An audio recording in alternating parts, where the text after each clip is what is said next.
Good morning बच्चों।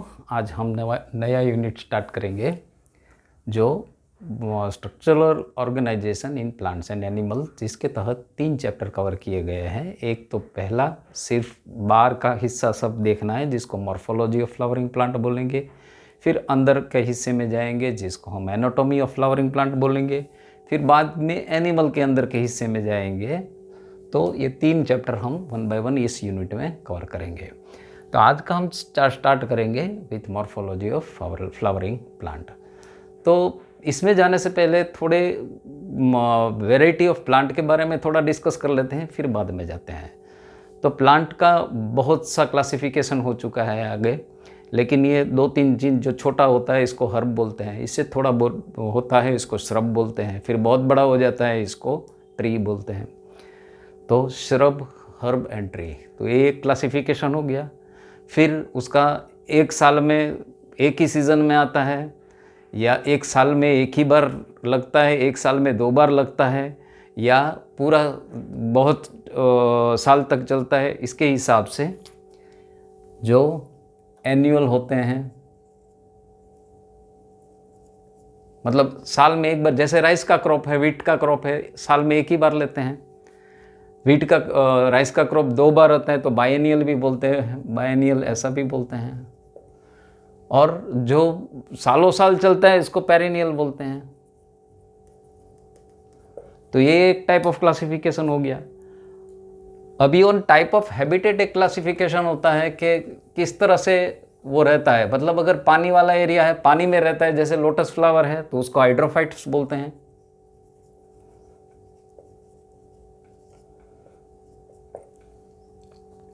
फिर रेगिस्तान में रहता है, जैसे कैक्टस है वगैरह, तो इसको जीरोफाइट्स बोलते हैं। जैसे हमारे नीम ट्री है, मैंगो ट्री है, इस तरह से जो नॉर्मल लैंड पे ग्रो करते हैं, इसको मीजोफाइट्स बोलते हैं।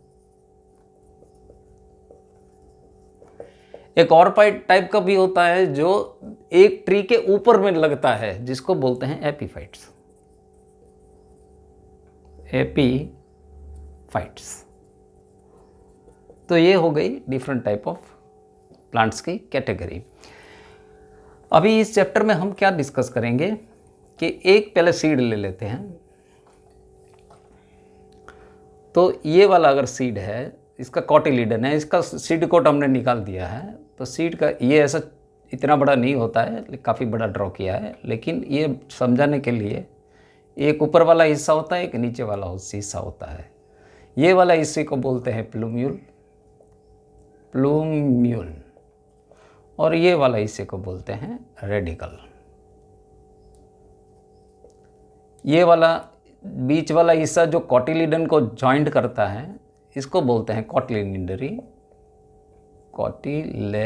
ये हम फिर से देखेंगे जब हम सीड में जाएंगे, लेकिन क्या अराइजल कहाँ पे होता है ये जानने के लिए ज़रूरी है।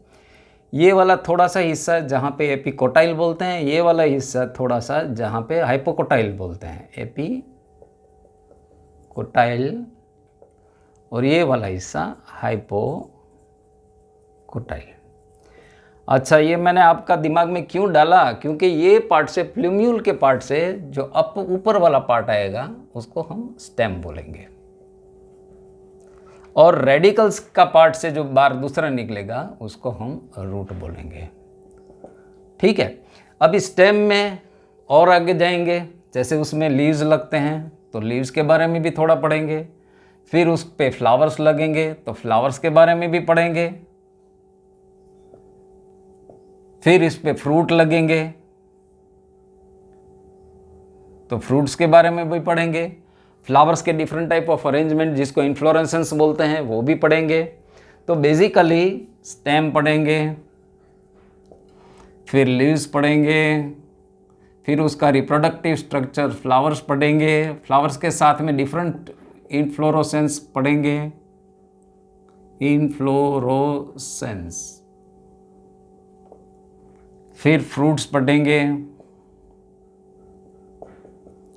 फिर फ्रूट्स में से आगे बढ़ेंगे, सीड में जाएंगे, फिर रूट पढ़ेंगे। तो आज का हमारा लेक्चर है we will contain it to root. तो पहले एक चीज़ तो हम समझ लिए कि रूट जो होता है वो रेडिकल से डेवलप होता है। बाकी का हिस्सा अलग अलग प्लूम्यूल से, जो ऊपर वाला हिस्सा जो प्लूम्यूल से डेवलप होता है उसे स्टेम कहते हैं। लेकिन ये ज़रूरी नहीं है कि हर बार रूट वो रेडिकल से ही डेवलप हो। तो जो रेडिकल से डेवलप होता है उसे हम ट्रू रूट कहते हैं, और जो रेडिकल से नहीं डेवलप होता है इसे फॉल्स रूट या एडवेंटेशियस रूट कहते हैं। तो पहला तो ये कि ट्रू रूट किससे कहते हैं, तो ट्रू रूट इसे कहते हैं विच डेवलप्स फ्रॉम रेडिकल, और फॉल्स रूट या एडवेंटेशियस रूट, फॉल्स रूट या और एडवेंटेशियस रूट वो किसे कहते हैं, other than radical.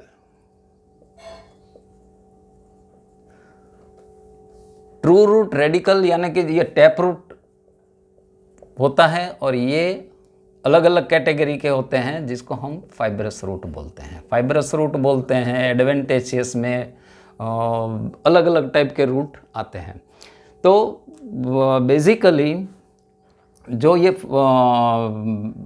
Seed germinate, monocot का सीड जर्मिनेट होता है तब ये वाला स्टेम आता है और रेडिकल से छोटा सा रूट बाहर निकलता है। इमीडिएटली ये डिजनरेट हो जाता है और ये स्टेम से छोटे छोटे से रूट निकलने स्टार्ट हो जाते हैं और एक बंच ऑफ रूट मिलता है जिसको हम बोलते हैं फाइब्रस रूट, या इसको हम बोलेंगे एडवेंटेशियस रूट, एडवेंटेशियस रूट। तो बेसिकली ये डिफरेंस है एडवेंटेशियस रूट और ट्रू रूट में।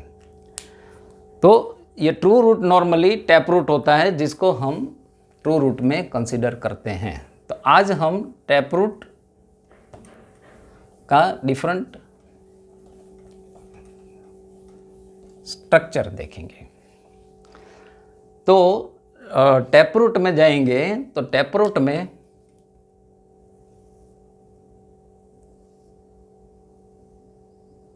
ऐसा वाला पोर्शन रहता है, यहां पे उसकी पहली वाली चीज रहती है जिसको बोलते हैं रूट कैप,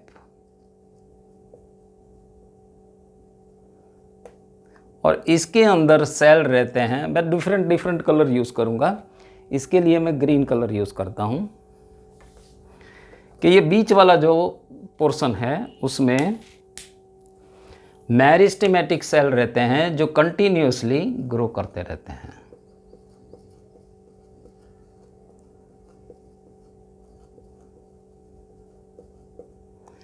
क्योंकि ये रूट कैप अंदर जाने के लिए, ज़मीन में गाड़ने के लिए, अंदर डीप और डीप जाने के लिए बनाए गए हैं, तो देयर इज़ ऑल पॉसिबिलिटी इसको वियर एंड टियर होता रहेगा।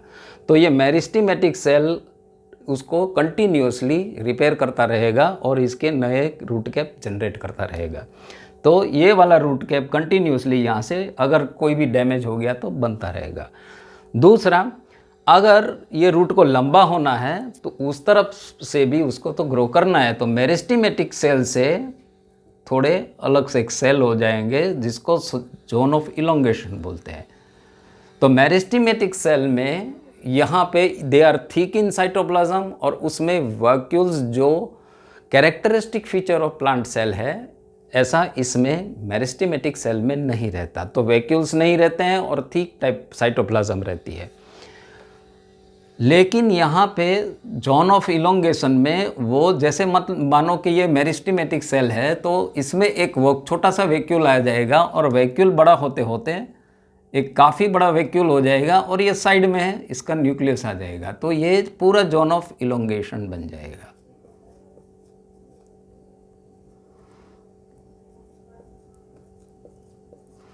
तो ये वाला बन गया जोन ऑफ इलोंगेशन। इसके लिए आप दो नाम दे सकते हैं, जोन ऑफ रूट कैप भी बोल सकते हैं, जोन ऑफ मेरिस्टेम भी बोल सकते हैं। अभी यहाँ से वो डिफ्रेंशिएट करना स्टार्ट कर देगा, मतलब अलग अलग सेल है वो अलग अलग अपना भूमिकाएं स्टार्ट कर देंगी। मतलब कोई सेल डिफ्रेंशिएट होके इसका मेरिस्टेमेटिक पार्ट बना देगा,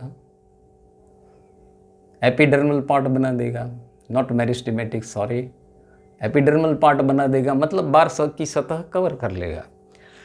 और इसके अंदर फिर कॉर्टिकल सेल, कॉर्टेक्स के जो पैरेन्काइमेटस सेल स्टार्ट हो जाएंगे डेवलप होने।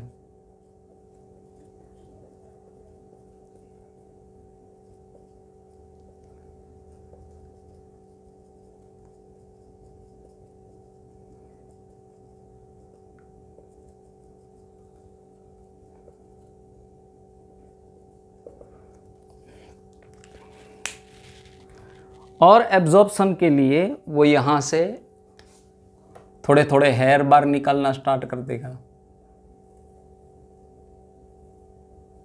और अंदर वास्कुलर बंडल भी स्टार्ट हो जाएंगे डेवलप हो जाने, जाइलम एंड फ्लोएम स्टार्ट हो जाएंगे डेवलप होने। तो ये वाला हिस्सा जो थर्ड पोर्शन है इसको बोलेंगे जोन ऑफ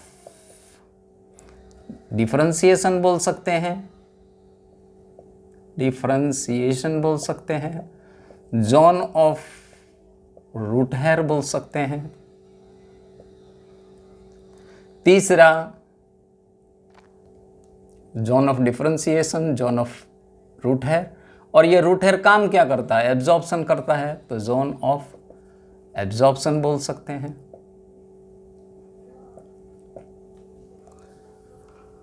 और थोड़ी सी कहानी आगे बढ़ाते हैं कि ये रूट, ये कभी कभी ये वाला रूट यहाँ से एक दूसरा ब्रांच निकलता है जिसको हम सेकेंडरी रूट बोलते हैं। फिर ये वाला और ब्रांचेस आगे डेवलप करता है जिसको हम टर्शरी रूट बोलते हैं। ये वाला थिक होता है, ये इससे थोड़ा थिन होता है, ये इससे थोड़ा थिन होता है। तो ये ब्रांचेस की बात है।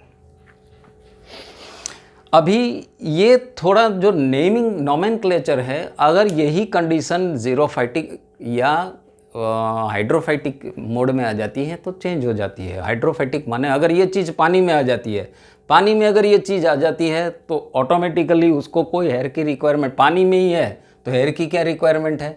तो जैसे लोटस है तो उसके पास रूट हेयर होते ही नहीं है, तो अपने आप ये जोन ऑफ एब्जॉर्प्शन में से ये zone of root hair cut जाएगा, लेकिन जोन ऑफ एब्जॉर्प्शन और जोन ऑफ डिफरेंशिएशन रह जाएगा। वैसे पानी में रूट कैप की क्या ज़रूरत है? वहाँ तो रूट पॉकेट्स होते हैं, तो इस जगह पे रूट पॉकेट्स आ जाते हैं। तो ये name instead of root cap root pocket हो जाएगा। Zone of meristem, zone of meristem तो रहेगा ही, या तो मेरिस्टेमेटिक जोन तो रहेगा ही, लेकिन रूट कैप नहीं रहेगा, लेकिन उसकी जगह रूट पॉकेट आ जाएगा, तो उसको बोलेंगे रूट पॉकेट जोन बोल सकते हैं, या जोन ऑफ मेरिस्टेमेटिक या मेरिस्टेमेटिक जोन बोल सकते हैं। तो इस तरह से थोड़ा थोड़ा चेंज आपको एकोमोडेट करना पड़ेगा। तो ये थी बेसिकली रूट की बात। तो बेसिकली आप समझ गए होंगे कि रूट जो रेडिकल से निकलता है उसी को ट्रू रूट बोलते हैं। अदर देन रेडिकल, जैसे अपने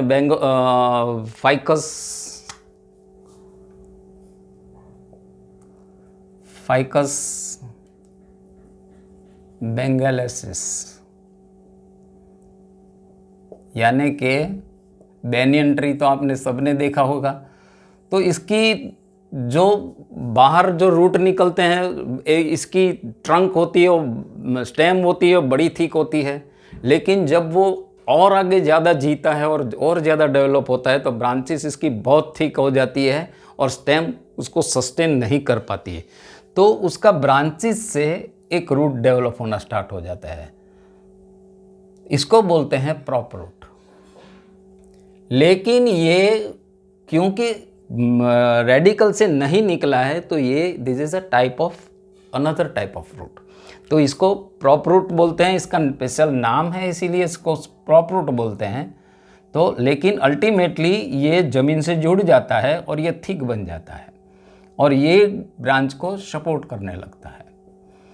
तो इस तरह से ये जैसे हम बनियान ट्री है इसमें प्रॉपर रूट रहते हैं, तो इस तरह से अलग अलग जगह से अलग अलग, जैसे आपने वीट में देखा होगा तो वीट में टेम्प्ररी एक रेडिकल से टेम्प्ररी एक पोर्शन निकलता है जो, और ऊपर से एक स्टेम वाला पोर्शन निकलता है, लेकिन ये डीजनरेट होके ये वीट राइस जो प्लांट होते हैं, मोनोकोट्स प्लांट होते हैं, यहाँ पे फाइब्रस रूट बन जाता है। तो ये थी आज रूट की कहानी। अभी नेक्स्ट वीडियो लेक्चर में हम रूट में आगे बढ़ेंगे, that is different type of modification, इसमें क्या क्या हो सकते हैं, क्या मॉडिफिकेशन पाए जाते हैं, किस किस प्लांट में पाए जाते हैं, वो देखेंगे। Thank you very much.